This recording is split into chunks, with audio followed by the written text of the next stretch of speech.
This is the 217 Recovery Podcast with Corey Winfield and his better half, Marnie Winfield. Oh, you ready to mix them in? We're going to do the podcast. Oh, okay.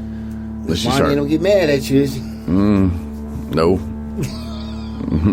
Mad herself, I don't know.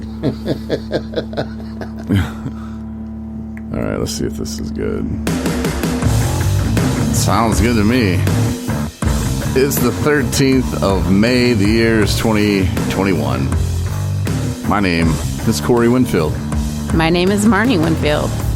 This is the 217 Recovery Podcast, where Marnie and I, we share our experiences and strength and hope and inspiration and bad crap that happened to us, and we wrap it up and we talk about it so that you can listen and go, man, at least that didn't happen to me today.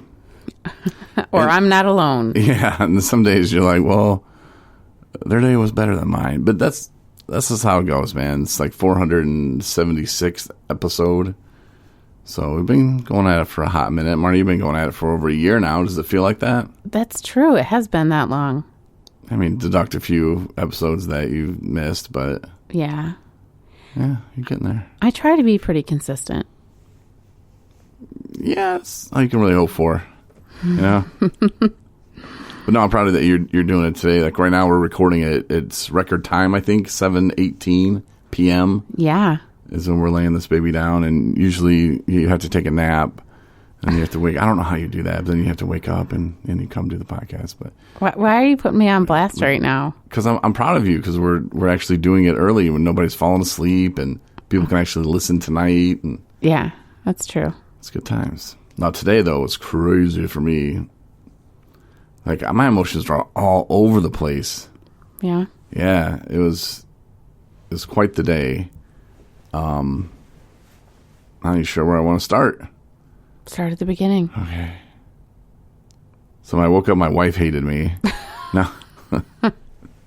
Just kidding. No, I came in and I started getting asked if I could do rides, and I was like, well, like, here's the thing. We have planned a trip to go see my family and to see some friends, and actually I'm going to see a guy this weekend, and I want to get him to tell a story on the podcast. So that'll be a great episode. So we're going to go downstate, this weekend, and I'm pretty pumped about that. And then, sure as shit, once you make them plans, people want to change them. Mm-hmm. It's the devil. It's Satan.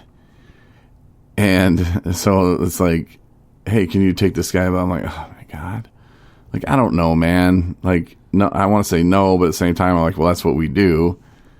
And I started thinking about it, and then, I asked what was going on, and this was that, and I was like, okay, well, does he have to leave tomorrow? Because sometimes if you go to treatment, you're only funded for so many days. And when you come up on that day, they want you to leave, just like a hotel would almost. Obviously, I'm not saying it's a hotel, but I'm just saying, Right. when your funding's up, you gots to go. So that was kind of my question. Like, is he like wanting to go, or does he gots to go? And it was more of he wants to go. And I was like, oh, well, I wants to go downstate to see my family too. So, my mom and other people have been telling me that I need to do a better job of saying no sometimes. So I started thinking about it, and I was like, this is going to throw off my plans that have been already set, and sometimes you have to be a little selfish. And then I started reading into the story that he was saying, because everybody has a story of why they want to leave treatment early, and it wasn't really even checking out. So I'm like, now I'm like trying to justify my no. Like, I can't just say no. And be done with it? I have plans. Yeah. It's then I have to justify it to myself because I felt so bad for saying no. So before I actually gave the official no, I'm like, well, let me check and see here, do some investigative work. And then, I'm like, okay, cool. Well, now I feel better about it. And then, so right as I start feeling better about that, boom, a ride we did on April 2nd for a person that we busted out of jail. Oh, yeah, busted him out of jail. But it was told to me, like, hey, Northern Michigan Regional Entity, they okayed this trip, for you to take them and blah, blah, blah. And I'm like, okay, cool. Yeah, we work with them, not a big deal. It's something that's very common for us, and I would love to get someone out of jail and take them to a treatment place. I think that that's a better solution for somebody who's suffering from addiction. So, okay. So I go do that. And like I said, that was April 2nd. And a lot of it's not their fault. I didn't see an email a long time ago, and I was like, oh, yeah, sorry about that. They had a question about the billing. So I was like, oh, okay, sorry. But so anyway, so they're like, oh, hey, they're not going to cover a part of this invoice. And I was like, what? It's like okay, I'm confused. We've done like hundreds of trips now. Like, why are they now not? I'm so confused. So then I start getting mad and I start getting frustrated, and I want to like lash out to everybody in the world and just rah. And I didn't. I thought about it. I wanted to. Oh, I pulled up the email and started typing in names, and I thought, no.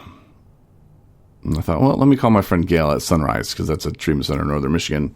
And they do stuff with us a lot, too. And I was like, well, this is never a problem with anybody else. Like, what's going on? So I'm calling her to see if there's, like, some code, because someone told me there was a special billing code, which I don't know. Apparently there's not, but there is, but there's not. And so I'm going back and forth with that. And then I get another, hey, can you take another person to? No, I can't do it. I can't. So I in a matter of hours, I just was like overwhelmed. I was angry. I was trying to justify why I can't just say no to somebody and move on, but those are like the first trips I really said no to. So for me, it was kind of like a big deal. And trust me, I thought about, well, if I left here at like 5:30 in the morning, could take him. It's a 5-hour trip. And then we still got to drive 3 hours downstate. That's a long day, man. And then you'd be miserable when you're there. And I struggle with that too. I really do, with the saying no thing, because especially, that's what, like you were saying, that's what we do. That's what we're, for is 217, is to do rides in that capacity. And these people do need it. And there is time sensitivity with a lot of it as well. We don't have the luxury right now today of having multiple drivers that could be available. And I get presented with this, like with my work, and I'm thinking to myself, like, we have our own lives too. Our work means a lot to us. So sometimes we feel like, we're willing to be flexible and, because it's important to us to help others. But at the same time, we need to worry about ourselves as well and our own self-care. And part of that is our happiness. And, we make these plans because it's important for us to be with family. And, we've made a lot of sacrifices in our world for our work on a daily basis. And so it needs to be our time. And if you actually just like say that out loud to people, they're going to understand. They have their own lives too, but they're just used to, this is what we need and this is when we need it. And we're supposed to be able to cater to that. And we can't always do that, and we have to stay firm and stuff like that and just say, actually, I have other arrangements already. I have other commitments that I need to follow through with on, my own thing. Because we promised your mom and your family that we were going to be there. So that, we can't back out on that. That's a commitment we made. So, on that note, that's kind of why I don't, but I did the same. I do the exact same thing. I'm like, well, if I can figure out, I'm there this time, then we can squeeze it in. A little bit later, but then I'll be putting myself in the situation that I don't want to be in. I kind of want to get up and pack up and go. I don't want to run across the state of Michigan and then come all the way back and then go all the way down. And then you're going to be all when you're there. Yeah, and Sunday we got to leave anyway, and then I got to go up to the UP by Canada anyway on Sunday, and then Monday, like it's already, like, I don't know, like, it was interesting how I was trying to justify one, and then I was trying to justify, well, I could still do it. And then even though I made the commitments to my family, they'd understand if I was a little late because I'm saving the world. Yeah. Not really. Like, it's those times where you have to be not selfish, but selfish, like, be good to yourself. Exactly. And we made these plans to go downstate, and my nephew's birthday party's tomorrow. So it'll be fun. I think it'll be good. I've already lined up dinner with a friend and another guy. Like I said, I want to tell a story, and it's already set up, man. Like, I think it's gonna be great. Yeah, and at the end of the day, it's not gonna be phased. It's not gonna be phased by this. It's not like we're gonna make or break anything with, saying no. Right. And you have to figure out alternative situation. And then the whole NMRE thing, I'm like, well, what's going on here, and I'm like, why would, I'm all confused, and I'm pretty sure it was a billing thing. Like, I don't think things were entered incorrectly, maybe. Probably. Which, that was the first time we had taken anybody to this other treatment center. So, I'm not mad at them at all. I told them, I was like, look, we get people donate money to us, and we'll just use that to cover whatever's not, and we'll learn and we'll move on for next time, and not a big deal. Right. But I wasn't a jerk about it, and I told her, her name was Nancy. I told her I really appreciated her time and her even taking the time and spending any effort at all on it. She could have been like, whatever. But she was really super nice, super cool, and I really do appreciate the fact that she did take the extra time to talk to me today and email back and forth about what was going on with it, and I really do appreciate that. And we appreciate people that donate to us as well. So and that's what it kind of goes for, Absolutely. It's helping people out. And yeah, I mean, when we first started, it was all coming out of my pocket. Right. So, but at least you got it semi-resolved, and we still have our plans going. So yeah, and I'm not mad at nobody, and there you go. It's what it is. And but at first I was like, what? Why did they change? And you start thinking about it logically. Like, hold on. See, and that's one of those moments again where I'm gonna look back and go, I'm so glad I didn't react, because my first instinct was, well, I need to reach out to so and so, and the old me would have done that. But the more practice you get at not reacting and just start to see, my mom will tell you this, and then she'll tell you a story. Well, wow, this can backfire too.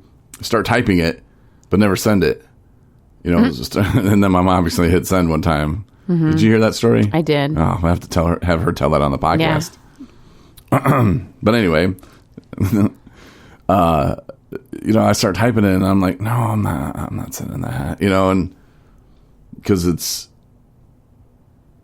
I don't if you don't really know what's going on, and that's why I called Gail and I was like, Gail, what's going on? I had her call me, and of course she did, because she likes me. She thinks I'm pretty cool. Plus, I gave her a hat.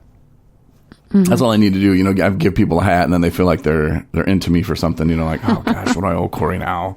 He needs another favor. But Gail's really nice over at Sunrise, so always kind of hard. I told her, I was like, Gail, you're my point person. I was like, you're my go-to. I was like, even if you have nothing to do with the situation or even what I'm asking about, I'm going to you for it. Here's a hat. Yep. There you go. Wait till I get her a shirt, and she's like, oh my God, no. Yeah. Just gives it back. But yeah, it was good though. It was good though. Not me. To actually look back and go, man, I'm so glad I didn't react. And for me to even feel like, oh, like somebody's wronging me, it was kind of silly too. And it wasn't for very long, before I started putting two and two together and processing it in my mind. Like, okay, well, what's really happening here? Like, how come this has never happened before? What's the common denominator here? Okay, well, let's see. What did you do? How did it? Okay, I see now. And yeah, and not a big deal. Not a big deal at all. Yeah. And like I said, I appreciate the time. So I'm also getting pretty excited. Fantasy football. I don't know if you saw the NFL schedule came out. You probably missed it, and you're so busy. I didn't see it. I'm surprised you didn't have an alert set on your phone. I think I did have an alert set on my phone, but I was in Pyramid Point. So I didn't get service. Okay, well, this was yesterday, so. Oh. Yeah. But no, September 9th, the first game, Cowboys and Tampa Bay, the Super Bowl champs. The Cowboys get to go to Tampa and get beaten. Or will Dak come back and save them? I don't know. It's going to be an interesting fantasy football year. Of course, if you've never played fantasy football before, maybe this is what you need. I'm telling you, it is so much fun. You will look at football differently. And you don't have to be a Lions fan. You know, if people are in Michigan listening, they're like, oh, I want to join the league. Yeah, I don't know how or when we're going to be opening up spots, but just keep listening and details will be coming soon. And we'll talk about prizes and awards and stuff like that. Now, there will be a buy-in this year as well, which if you work at, say, Dick's Dairy Queen, you can say, hey, Dick, can you give me $50? I'll call the team Dick's Dairy Queen. You can do it that way. You know, to get sponsors for your fantasy team, I don't care what you do. You know, do what you got to do. But the winner will get a payout, and then, you know, we'll work on some other prizes as well. I'm thinking a trophy. Like, what if we called it the Meyer Fantasy Football Trophy, Sober Trophy? Yeah. You know what I'm saying? We'll call out it to Meyer. Dick's Dairy House or whatever I said. Mm-hmm. Or we can reach out to Meyer, probably more, because I'm just making dicks up. Oh, okay. But anyway, you know, that's what I'm saying is we could find different prizes from people that are probably more apt to give to us this year because we've been around a little bit longer. And I know at Meyer, they donated to us. And I'm making this awesome sponsor page, which details on that. So, well, you'll see it soon, actually, at 217recovery.com. Good. But yeah, that's what Meyer was like. Yeah, you came around last year and asked us for some stuff. We were just like, well, who are these people? And they're like, well, we've heard of you and we've seen new stuff and blah, blah, blah. So, that's exciting. Yeah. And Meyer, that was really exciting because I was kind of feeling down. I was like, how is Meyer not? Like, they should support recovery because they're a big company, you know. We talked about it before. Like, you know, in big companies, you have more people, you have more problems. And, you know, substance use disorder does not discriminate. There we go. Thank you. Yeah, it doesn't discriminate. So, you know, for sure, I thought they'd be on board. But they are. And they support what we do and helping people in recovery. So, yeah. Meyer and Speedway, big props. Mm-hmm. People that we have ties to and do things with and stuff will be on that. It's a wall that I'm making, like an art wall. It's very cool. It is. But that way, you know, you can check it out from time to time. And there'll be links on there as well. But the app is awesome. Mm-hmm. So if you don't have the app, get it. Just go to the App Store. Yep. App Store, Google Play, wherever you get your apps from. Just type in 217 Recovery. Mm-hmm.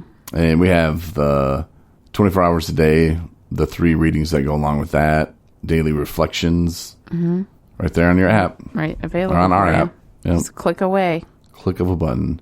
I'm going to get a sober clock. That'll be my next thing I want to work on. But first I got to upload more of the old episodes from past years. Mm-hmm.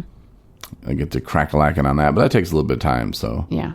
But it was great that we got it in the podcast early and people can listen to it. And thank you for coming to do the show with me today. I appreciate it. Yeah. Thanks, everybody, for listening. Thanks for listening. Like Marty said, get the app. And if you need resources, more information, you want to win a T-shirt, 217recovery.com for all those things. Thanks, everybody. Thursday night shout-out with 217 Recovery. Shout out to Dave. Shout out to everyone listening in Virginia. Appreciate that. Everyone in St. Louis and the surrounding area. We appreciate that. St. Ignace, thanks for listening. Also, Sault Ste. Marie. A lot of listens lately. We appreciate it. And Idaho. I can't remember the city, but a lot of people were listening in Idaho, so big props. Also to my man Kevin, to Charles, to Greg, to Bridget, to Andy, to my man Jason V, and Mary, and Kenny. And I think that, we left off a few hundred people probably, but you know what? It's hard when you're put under pressure to do Shout Out Thursday to come up with them. But we do appreciate it, though. So there's your shout-outs. Thanks for listening to the 217 Recovery Podcast. For more episodes plus bonus features, download the 217 Recovery app.